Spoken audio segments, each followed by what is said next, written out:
This is Jenny Kunkel, and in this video we want to take a look at cursors and error handling in SQL Server. And to start out with, we are going to start our script targeting our Northwinds database, and we can do that with a use statement. And after this, we are going to go ahead and do a drop table. If it exists on a temporary table of products, we will be copying the products into a temporary table so that we can try to do an update on that. So we're going to go ahead and do that drop in case we need to rerun the script. So if exists, so it doesn't error out the first time we try to run the script, and this is going to be products. Once we do that, we have some variables that we want to declare. We are targeting that products table, and if we look at it, we'll be essentially looking to get the product ID, the units in stock, the units on order, and the reorder level, as well as that product name. So in this case, we want to go ahead first and declare the variables that we are going to store, those values that we retrieve back via our cursor. And this is going to be our @product ID. And this is going to be int based off of the definition here. We are also going to be declaring @product name. And this is going to be nvarchar 40 based off of the definition here, followed by declaring the variable units in stock. This is going to be a small int based off of the definition, followed by declaring the variable units on order, which will also be a small int, and finally declaring our reorder level, which will also be a small int. After we do this, we want to go ahead and create our temporary table, and we're going to do that by essentially copying the dbo.products. So we're going to select everything from our dbo.products, and what we want to do is select it into our temporary table products.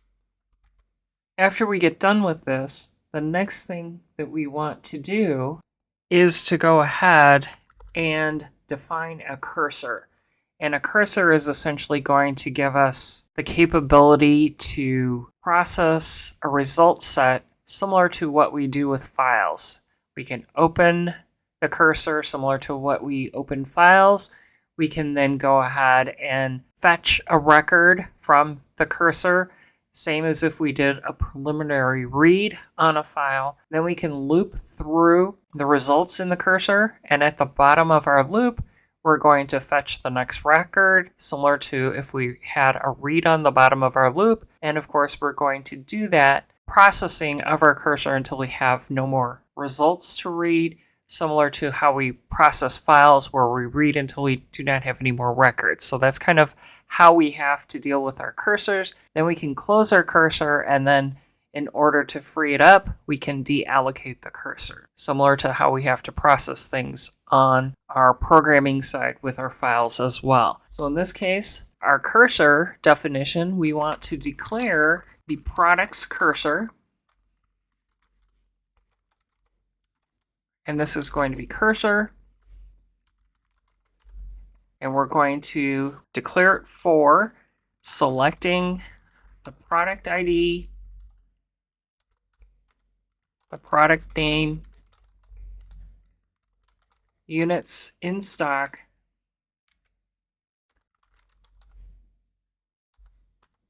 units on order, and the reorder level from our # products.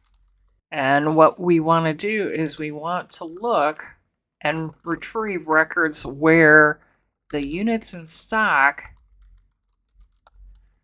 plus the units on order is less than the reorder level. So this is our cursor. We want to go ahead and we want to open our cursor to begin with. That's essentially how we start with our cursor, similar to opening the file. Open the product's cursor. Once we do that, we're doing that preliminary fetch, which is like the preliminary read. So we're doing fetch next from product's cursor into, and then essentially we're specifying our comma separated list of variables that we're reading those fields into. So obviously when we put our variables in a comma separated list, it has to match the comma separated list of fields that we're selecting. So in this case, it's going to be at product ID followed by the at product name, at units in stock, at units on order, and at reorder level. I'm going to break this into 2 lines. Now that I have fetched the first row, we can actually use a while statement, and I'm going to go ahead and use a surround with, and it's going to give me a while that's going to essentially allow me to kind of stub out what this while loop should look like. And in this case, we are going to be using the fetch status and checking to see whether it's not equal to -1, because if it's -1, then we've essentially exhausted everything in that result set, and then we can go ahead and retrieve and print out values. So we're just going to initially just print things out, then we'll go ahead and add an update statement. So we're going to start with casting our at product ID as varchar. Then we're adding to that a comma. So essentially we're going to create a comma separated list of these values. This is going to be at product name plus comma plus. Going down to the next line, this is going to be casting our at units in stock as varchar plus comma plus, and this is going to be casting the at sign units on order as varchar plus comma space plus, and in this case this is going to be casting our at sign reorder as varchar. Once we have everything printed out, the next thing we need to do is we need to go ahead and make sure that we put that fetch at the bottom of our loop. It's going to be the same type of situation that we have if we don't do another read on our file. We're going to have an endless loop. We want to make sure that we're going to not have that situation occur. So we're going to essentially do that read at the bottom of the loop, get the next record, and continue on. Once we're done with processing the cursor, we want to close the cursor. So products cursor. If we would need to reopen it, we would essentially make sure that we close it, and then we could reopen it. That's going to reset the position at the top of the cursor to begin reading. And we also want to make sure that we deallocate the cursor so it's not going to be tied up, and we can reallocate it the next time that we run this script. So this is going to be products cursor that we're deallocating. So at this point, if we would run this, execute it, it's telling us that 77 rows were affected, so that's how many copied into our temporary table. Then we have our comma separated list, so essentially there are 2 rows that meet that reorder level is less than the number of units in stock and the units on order, because if we go 10 plus 0 is 10 is less than 18, 15 plus 10 is 25, which is less than 30. And that's pretty much what we did. So we're going to go ahead and add just a little bit more information. We are also going to turn off the number of rows that is being output here. In order to do that, one of the things that we want to do is at the very top of our script, we want to set our no count on. By default, no count is off. We want to make sure that if we would go ahead and rerun that we're not going to see the number of rows impacted. So if we select everything and rerun, we should see that that is now missing. Now, if we want to go ahead and update, we can add our update statement here. So this is going to be update our temporary table. We don't want to do the real thing. So this is going to be products. And in this, we are going to set our units on order equal to the current value of the units on order plus the reorder level. And we're going to do this where our product's ID is equal to our variable product ID. So we should see that that's going to then update it. One of the things that we probably want to do after the fact is probably have another cursor that we're writing out the values, but we'll do that in just a second. So let's go ahead and select this, make sure that everything runs. Seems like everything processed. We're not getting any errors back. We're going to go ahead now and add another cursor, and this cursor is going to be after our updates. So we're going to go ahead and copy this, and we're going to name this products after update cursor. We're going to change this up slightly. This is going to now be P1 dot, and we're going to have P1 dot, and we're going to have our units on order, which is going to be P1 dot, and then we're going to have P2 dot, which is going to be units on order. We're going to then select from our DBO.products, our original table, and this is going to be P1. We want to go ahead and do an inner join to our # products, the temporary table that we just processed the update for, and we're going to call this P2, inner joining on P1.product ID equal to P2.product ID. And if we go to the next line on our where statement, what we want to do here is have our P1.units on order not equal to our P2.units on order. So that's going to be our cursor, and we're going to copy our cursor name down below and open the cursor. I'm going to put one space here. Then we're going to go ahead and do our fetch. Copy that. And our fetch is going to be for our product ID, product name, our units on order, and then we also have our new units on order, which we need to define a variable for. So let's put this in here, new units on order. And then scrolling up to the top, we're going to also put in a declare or at new units on order. And this is going to be a small int as well. Scrolling back down to the bottom, we're going to essentially go in and do a while begin. We'll copy that in. Same fetch status condition for this cursor as well.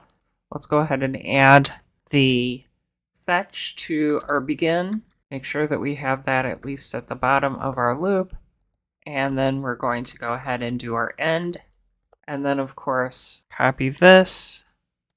And this is going to be the closing. So I'm going to go ahead and update these things. I have my cursor name that needs to be updated here, and here, and here, and here. Now that I have pretty much my processing done, the only thing I really want to do is I want to print out a little bit of the information that's going to give me my product ID, my product name, and then what the value was before, and then what the value was after.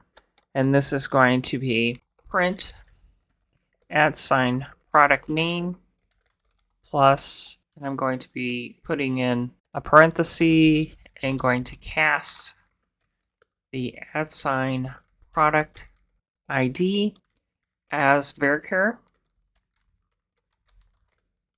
plus the ending parenthesis with the old units on order.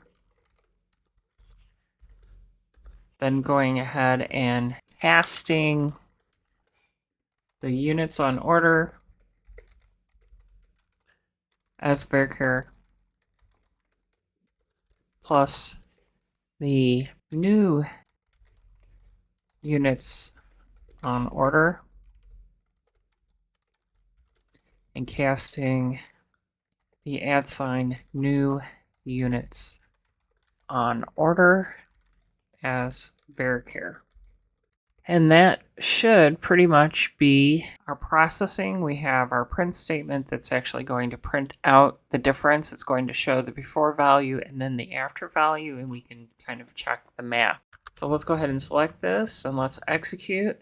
And this should be an @ not a £. My apologies, and let's rerun it. And there we have our old units on order was 0. Now it's for 15. Output all of the data here for this, and we're going to do one last thing, and that is around trying to insert something into the database.